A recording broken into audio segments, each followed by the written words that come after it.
America ने कहा कि हम जमीन से हमले करेंगे, तो ईरान बोला दम है तो आओ, अमेरिकी सैनिकों का इंतजार है, अटैक करो, हम अंगारे बरसाएंगे, हम आग बरसाएंगे और इस कदर बरसाएंगे कि आधा अमेरिका सुलग उठेगा।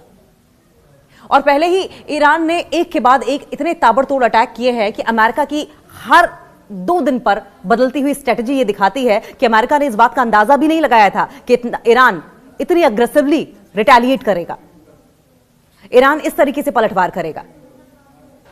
ईरान की क्षमताओं को, ईरान की कैपेबिलिटीज को, ईरान की ताकत को कम समझने की अमेरिका ने भूल कर ली थी। ईरान पर अमेरिकी सेना की जमीनी हमले की खबरों के बीच ईरान ने कहा है कि वो मुकाबला करने को तैयार है। और हिंदुस्तान में ईरान के दूतावास ने तेहरान की एक खास एडिशन का पेज शेयर करते हुए यह लिखा है कि जहन्नम में तुम्हारा स्वागत है। यानी कि तैयारी ईरान की पूरी तरीके से अमेरिका की सेना को उनके अंजाम तक पहुंचाने की है। इसमें यह भी लिखा है कि ईरान की जमीन पर पैर रखने वाले अमेरिकी सैनिक सिर्फ ताबूतों में ही लौटेंगे, जिंदा वापस नहीं जाएंगे।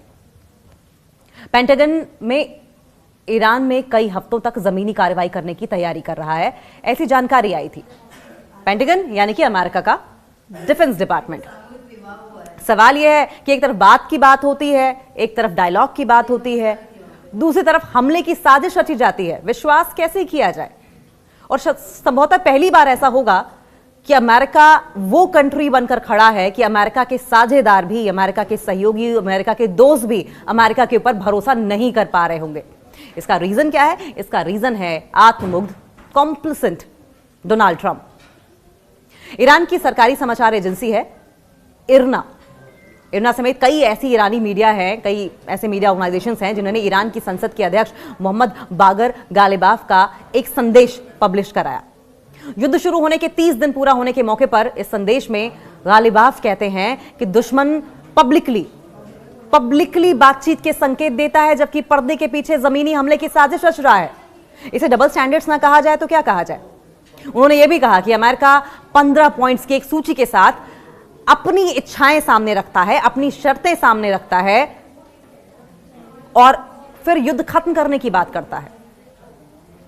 और ये शर्तें भी ऐसी हैं जो अमेरिका युद्ध से हासिल नहीं कर पाया है, युद्ध के बूते नहीं मनवा पाया है।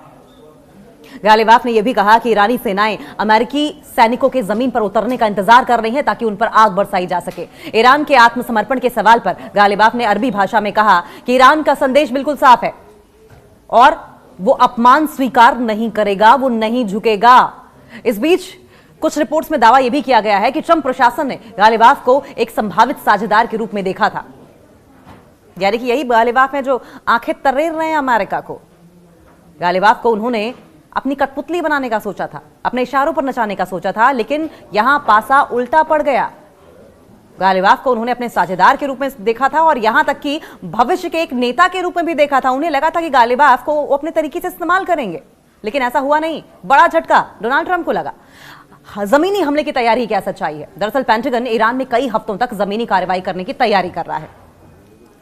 अगर राष्ट्रपति ट्रंप हमले की योजना को मंजूरी देते हैं तो युद्ध का एक नया चरण, एक नया स्टेज शुरू हो जाएगा, जो पहले 4 हफ्तों की तुलना में अमेरिकी सैनिकों के लिए काफी ज्यादा खतरनाक हो सकता है।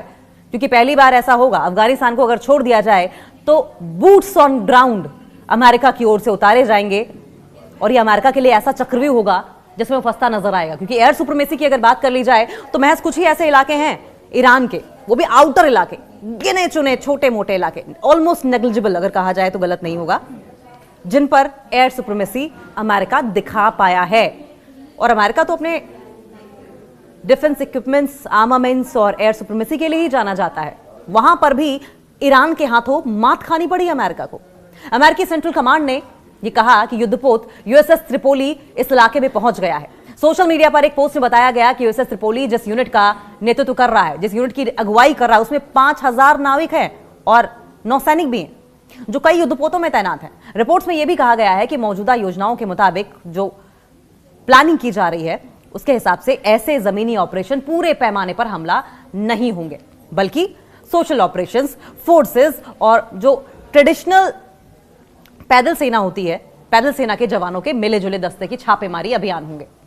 माना यह भी जा रहा है कि अमेरिका के पास 4000 से ज्यादा अमेरिकी नौसैनिक समुद्र में मौजूद जहाजों पर हैं, जो खाड़ी की ओर बढ़ रहे हैं। और इसके अलावा 82वीं एयरबोर्न डिवीजन के पैराट्रूपर्स को अलर्ट पर रखा गया है और आगे और सैनिक भेजने पर चर्चा की जा रही है।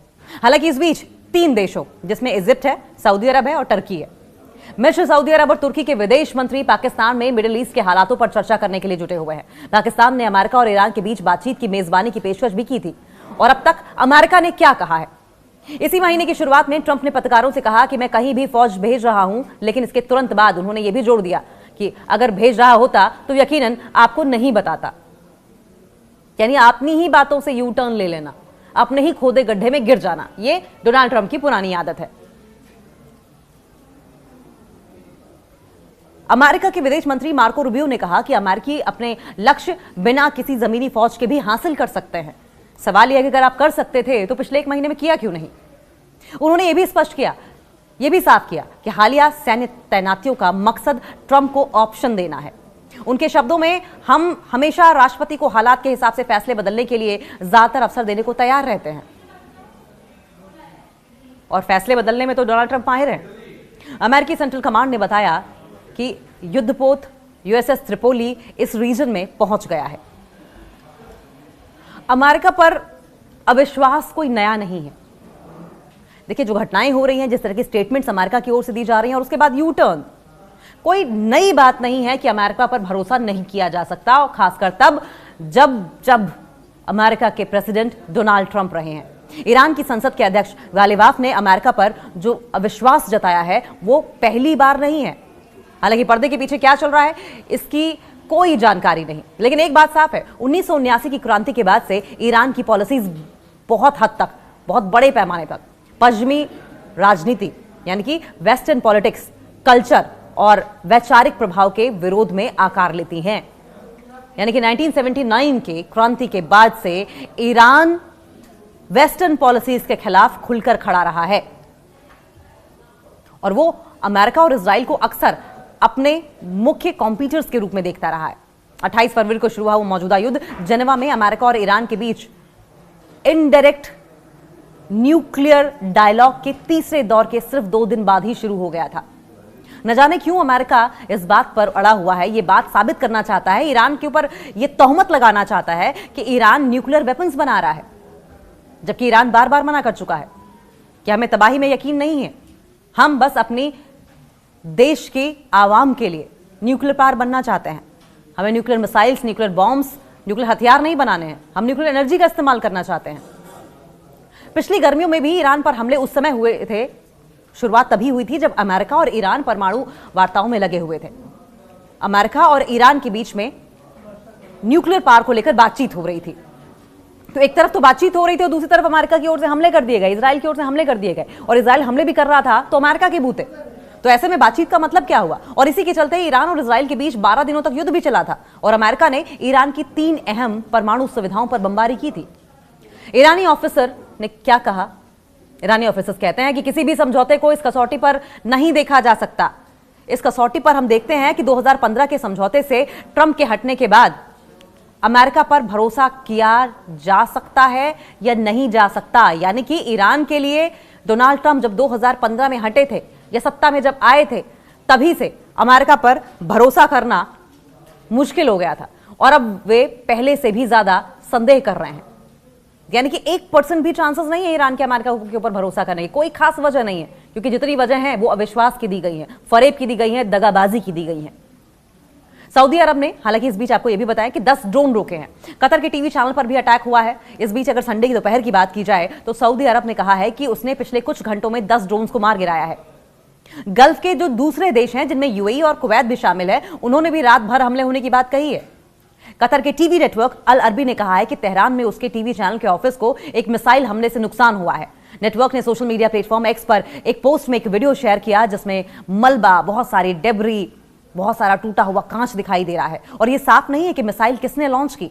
इजराइल ने इस पर टिप्पणी हालांकि नहीं की है और ऐसे में सवाल इस बात को लेकर भी उठ रहे हैं कि ये क्या इजराइल स्पॉन्सर्ड हमला था जिससे कि ईरान पर आरोप हो जाए, या फिर ईरान ने जानबूझकर अमेरिका के या इजराइल के मिलिट्री बेसिस को इन देशों में टारगेट किया है।